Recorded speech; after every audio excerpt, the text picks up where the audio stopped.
Hello everyone, welcome to my YouTube channel Literatureship. आज की इस वीडियो में हम कवर करेंगे another Victorian poet Robert Browning, जिनकी टाइमलाइन है 1812 टू 1889। इनकी डेट ऑफ बर्थ है 7 मई 1812।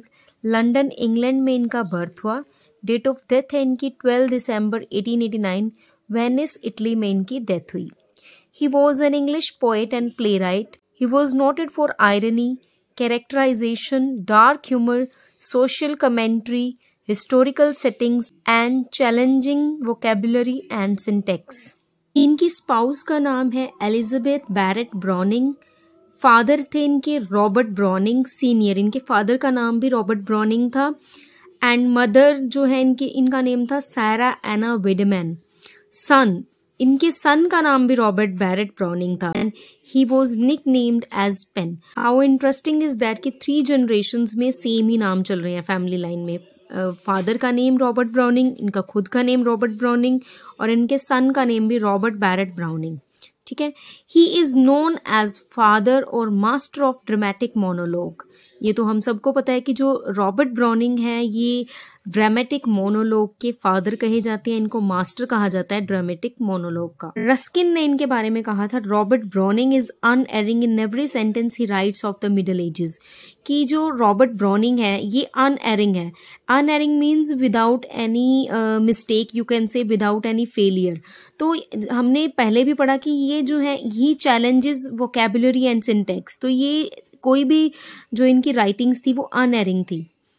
The speakers in his poems are often musicians or painter who functions as a metaphor to the society. He is famous for his famous line written in the last ride together, "Fail I alone in words and deeds, why all men strive and who succeeds." Browning called Italy as my university. ये Italy को ये my university बोलते थे। He was influenced by P B. Shelley. P B. Shelley का इनके ऊपर काफ़ी influence था and has a great impact of Wordsworth upon him. और इनके ऊपर वर्ड्सवर्थ का काफ़ी ज़्यादा इम्पैक्ट था। Browning was mostly self-taught and utilized his father's history, which contained more than 6,000 books. He started writing at the age of 12. After the death of his wife in 1861, he moved to London from Florence. Oscar Wilde ने इनके बारे में कहा, he is the most Shakespearean creature since Shakespeare. If Shakespeare could sing with myriad lips, Browning could stammer through 1,000 mouths. His work Asolando was published on the day of his death in 1889. It is also called Swan Song. तो इनका जो work है एजोलैंडो वो किस दिन publish हुआ था? On the day of his death in 1889, यानी कि 12 दिसंबर 1889 को इनका जो वर्क था एजोलैंडो वो पब्लिश हुआ था। तो ये बहुत इंपॉर्टेंट हो जाता है हमारे लिए, इसको याद रखना। और इसी वर्क को इनके कहा जाता है swan song. After the death of his life in 1861, Browning wrote a poem Prospice. इनकी वाइफ की डेथ के बाद 1861 में इन्होंने एक पोएम लिखी जिसका नाम था प्रोस्पाइस, टू पे अ ट्रिब्यूट टू हर। प्रोस्पाइस एक लैटिन वर्ड है जिसका मतलब है कि to look forward. Okay, because of Prospice he is called an optimistic poet.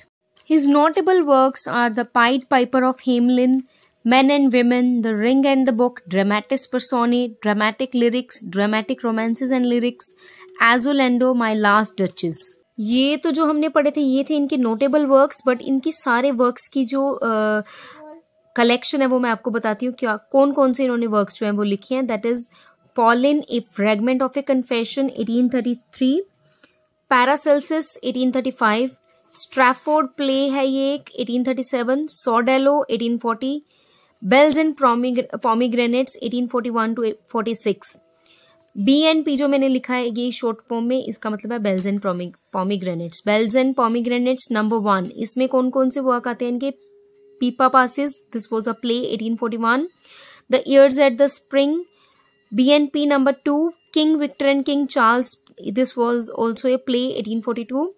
B&P number 3, dramatic lyrics 1842, Porphyria's lover, soliloquy of the Spanish cloister. ये सारे जो वर्क है इसके अंडर आते हैं। My Last Duchess, The Pied Piper of Hamelin, Count Gismond, Johannes Agricola in Meditation, B&P number 4, The Return of the Druses, play 1843, BNP number 5, A Blot in the Scotian play, 1843. BNP number 6, Column's Birthday play, 1844. BNP number 7, Dramatic Romances and Lyric, 1845. The Laboratory, How They Brought the Good News from Ghent to Aix. The Bishop Ordered His Tomb at St. Craig's Church. The Lost Leader, Home Thoughts from Abroad. Meeting at Night, BNP number 8, Luria and A Soul's Tragedy, both were plays, 1846 publication year. Christmas Eve and Easter Day, 1850. Men and Women, 1855.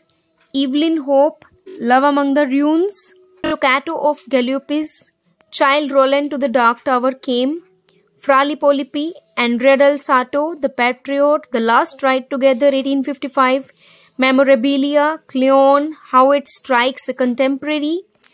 The Statue and the Bust, A Grammarian's Funeral. An epistle containing the strange medical experience of Karshish, the Arab physician. Bishop Blogram's Apology. Master Hughes of Sex Gotha. By the Fireside, My Star. Dramatis Personae, 1864. Dramatis Persona में जो इनके अंदर work आ रहे हैं वो ये सारे work हैं जिनमें मैंने एरो लगाई है.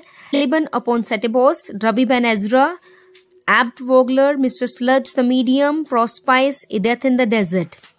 The Ring and the Book, 1868 to 1869. Balochian's Adventure, 1871. Prince Hohenstuhl, Shivango, Savior of Society, 1871. Fifine at the Fair, 1872. Red Cotton Nightcap Country or Turf and Towers, 1873.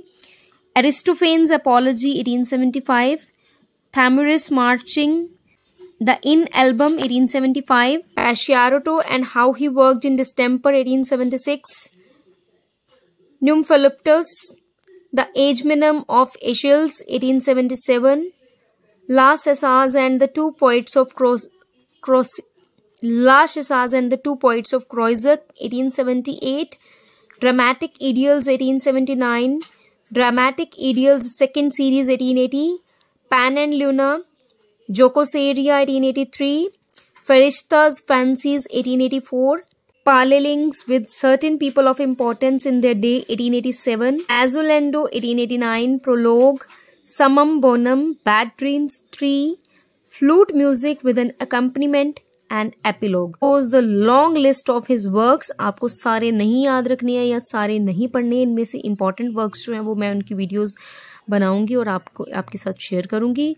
Till then, bye bye. Please like the video, share the video and do subscribe the channel for more such videos. Thank you for watching it.